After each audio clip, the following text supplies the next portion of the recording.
ವಾರ್ತೆಗಳ ವಿವರ. ಕರ್ನಾಟಕದಲ್ಲಿ ಖಾಸಗಿ ಸಂಸ್ಥೆಯಾದ ಟಾಟಾ ಪವರ್ ಕಂಪನಿ ಲಿಮಿಟೆಡ್ಗೆ ಸಮಾನಾಂತರ ವಿದ್ಯುತ್ ವಿತರಣಾ ಪರವಾನಗಿ ನೀಡಬಾರದು ಎಂದು ಒತ್ತಾಯಿಸಿ ರೈತ ಮುಖಂಡ ಕೆಟಿ ಗಂಗಾಧರ ಹಾಗೂ ವಿವಿಧ ಸಂಘಟನೆಗಳ ಮುಖಂಡರು ಪ್ರತಿಭಟನೆ ನಡೆಸಿ ಸಂಬಂಧಿತ ಅಧಿಕಾರಿಗಳಿಗೆ ಮನವಿ ಪತ್ರವನ್ನ ಸಲ್ಲಿಸಿದ್ದಾರೆ. ಇನ್ನು ಈ ಸಂದರ್ಭದಲ್ಲಿ ಪ್ರತಿಭಟನಾಕಾರರು ಜಿಲ್ಲಾಧಿಕಾರಿ ಕಚೇರಿಯಿಂದ ಮೆಸ್ಕಾಂ ವೃತ್ತ ಕಚೇರಿಯವರೆಗೆ ಪಾದಯಾತ್ರೆ ನಡೆಸಿ ತಮ್ಮ ಆಕ್ರೋಶವನ್ನ ವ್ಯಕ್ತಪಡಿಸಿದರು. ಬಳಿಕ ಕರ್ನಾಟಕ ವಿದ್ಯುತ್ ಶಕ್ತಿ ನಿಯಂತ್ರಣ ಆಯೋಗಕ್ಕೆ ಉದ್ದೇಶಿಸಿ ಸಿದ್ಧಪಡಿಸಿದ್ದ ಮನವಿ ಪತ್ರವನ್ನ ವಿದ್ಯುತ್ ಇಲಾಖೆಯ ಅಧಿಕಾರಿಗಳ ಮೂಲಕ ಸಲ್ಲಿಸಿದರು. ಇನ್ನು ಮನವಿಯಲ್ಲಿ ವಿದ್ಯುತ್ ವಿತರಣೆಯಂತಹ ಸಾರ್ವಜನಿಕ ಸೇವೆಯನ್ನ ಖಾಸಗಿ ಸಂಸ್ಥೆಗಳಿಗೆ ವಹಿಸೋದ್ರಿಂದ ಸಾಮಾನ್ಯ ಗ್ರಾಹಕರು ಮತ್ತು ರೈತರ ಹಿತಾಸಕ್ತಿಗೆ ಧಕ್ಕೆ ಆಗುವ ಸಾಧ್ಯತೆ ಇದೆ ಎಂದು ಆತಂಕ ವ್ಯಕ್ತಪಡಿಸಲಾಗಿದೆ. ಅದರಿಂದ ಟಾಟಾ ಪವರ್ ಕಂಪನಿಗೆ ಕರ್ನಾಟಕದಲ್ಲಿ ಸಮಾನಾಂತರ ವಿದ್ಯುತ್ ವಿತರಣಾ ಪರವಾನಗಿ ನೀಡದೆ ಅರ್ಜಿಯನ್ನ ತಿರಸ್ಕರಿಸುವಂತೆ ಒತ್ತಾಯಿಸಿದರು.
ಕರ್ನಾಟಕ ಸರ್ಕಾರ ಮತ್ತು ಭಾರತ ಸರ್ಕಾರ ವಿದ್ಯುತ್ ಶಕ್ತಿ ಸರಬರಾಜನ್ನು ಖಾಸಗಿ ಕಂಪನಿಗಳಿಗೆ ಕೊಟ್ಟಿರ್ತಕ್ಕಂಥದ್ದನ್ನು ಸಂಪೂರ್ಣವಾಗಿ ಇಡೀ ರಾಜ್ಯದ ರೈತರು ವಿರೋಧ ಮಾಡ್ತಾಯಿದ್ದೀವಿ.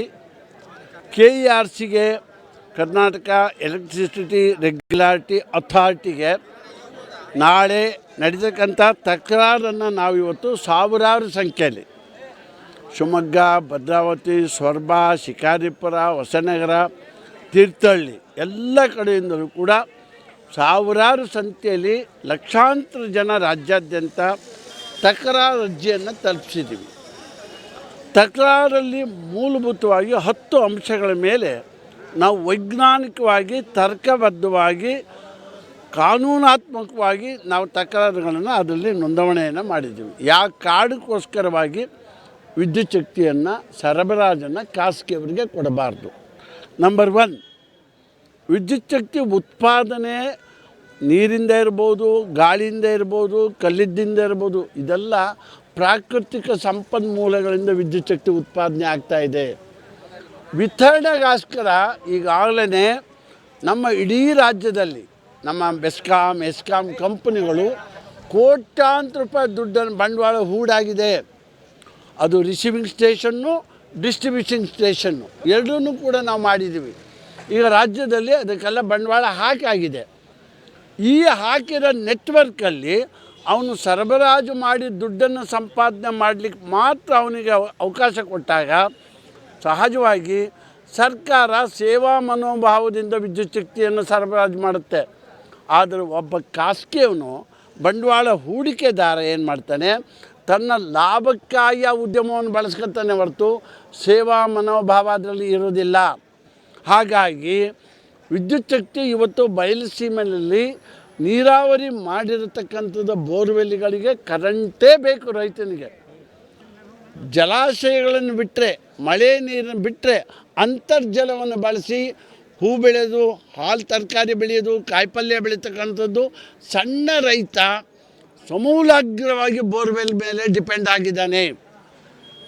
ಇದರಿಂದ ರಾಜ್ಯದ ಬೊಕ್ಕಸಕ್ಕೆ ಹಣ ಬರ್ತಾಯಿದೆ, ಮಾರುಕಟ್ಟೆಯಲ್ಲಿ ಜಾಸ್ತಿ ಆಗ್ತಾಯಿದೆ, GDP ಜಾಸ್ತಿ ಆಗ್ತಾಯಿದೆ. ಇದೇನು ಕೇವಲ ರೈತರಿಗೆ ಮಾತ್ರ ಅಲ್ಲ, ಇಡೀ ರಾಜ್ಯದ ಘನತೆ ಜಾಸ್ತಿ ಆಗಿದೆ, ದೇಶದ ಘನತೆ ಜಾಸ್ತಿ ಆಗಿದೆ. ಅದಕ್ಕಾಗಿ ಯಾವುದೇ ಕಾರಣಕ್ಕೆ ನಮ್ಮ ಕಂಪನಿಗಳ ಸರ್ಕಾರದ ಒಡೆತನದಲ್ಲಿರ್ತಕ್ಕಂಥ ವಿದ್ಯುತ್ ಶಕ್ತಿ ವಿತರಣಾ ಜಾಲಗಳನ್ನು ಖಾಸಗಿ ಅವರಿಗೆ ಕೊಟ್ಟರೆ ಇಡೀ ರಾಜ್ಯ ದೊಡ್ಡ ಹೋರಾಟವನ್ನು ನಾವು ಮತ್ತೆ ಸರ್ಕಾರದ ವಿರುದ್ಧವಾಗಿಯೇ ಮಾಡಬೇಕಾಗತ್ತೆ.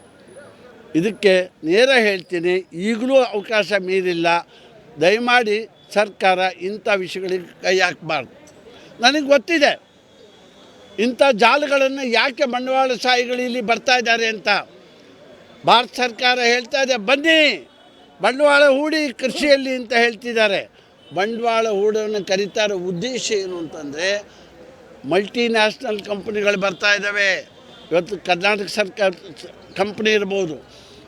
ಇದರಿಂದ ನಿಧಾನವಾಗಿ ರೈತರಿಂದ ಭೂಮಿಯನ್ನು ಹೊರಗಡೆ ಕಳಿಸೋದು, ಕೃಷಿಯಿಂದ ರೈತನನ್ನಾಗಿ ಆಚೆ ತಳ್ಳೋದು, ಸಾಲದ ಹೊರೆ ಜಾಸ್ತಿ ಆಗಿಬಿಡೋದು, ಅವನಿಗೆ ಬೆಲೆ ಸಿಕ್ಕಿರಬಾರ್ದು. ಹೀಗಾಗಿ ಟು ಡಿಸ್ಕರೇಜ್ ದಿ ಅಗ್ರಿಕಲ್ಚರ್, ಕೃಷಿಗೆ ಪ್ರೋತ್ಸಾಹನೇ ಕೊಡಬಾರ್ದು. ಫರ್ಟಿಲೈಸರ್ ಸಬ್ಸಿಡಿ ವಾಪಸ್ ತೊಗೊಂಡ್ರು, ಕರೆಂಟಿನ ಸಬ್ಸಿಡಿ ವಾಪಸ್ ತೊಗೋತಾ ಇದ್ದಾರೆ. ಈಗ ಬಡ್ಡಿ ರಿಯಾಯಿತಿ ಸಾಲಗಳನ್ನೆಲ್ಲ ಬಡ್ಡಿ ಜಬರ್ದಸ್ತ್ ಹಾಕ್ತಾ ಇದ್ದಾರೆ. ಎಲ್ಲವೂ ಕೂಡ ಟು ಡಿಸ್ಕರೇಜ್ ದಿ ಅಗ್ರಿಕಲ್ಚರಿಸ್ಟ್. ರೈತ ತನಿತಾನೆ ಭೂಮಿ ಬಿಟ್ಟು ಎಲ್ಲರೂ ಹೋಗ್ಬಿಡಬೇಕಪ್ಪ ಅನ್ನುವ ರೀತಿಯಲ್ಲಿ ನೀತಿಗಳು ಜಾರಿಗೆ ಬರ್ತಾ ಇದೆ. ಇದ್ರ ಹಿಂದ್ಗಡೆ WTO ಅಗ್ರಿಮೆಂಟ್ ಅಂತ ಏನು ರಾಷ್ಟ್ರದಲ್ಲಿ ಮಾಡಿದ್ರು, ಆ ವಿಶ್ವ ವಾಣಿಜ್ಯ ಒಪ್ಪಂದದಿಂದ ಭಾರತದ ಕೃಷಿಯನ್ನು ನಾಶ ಮಾಡ್ತಕ್ಕಂಥ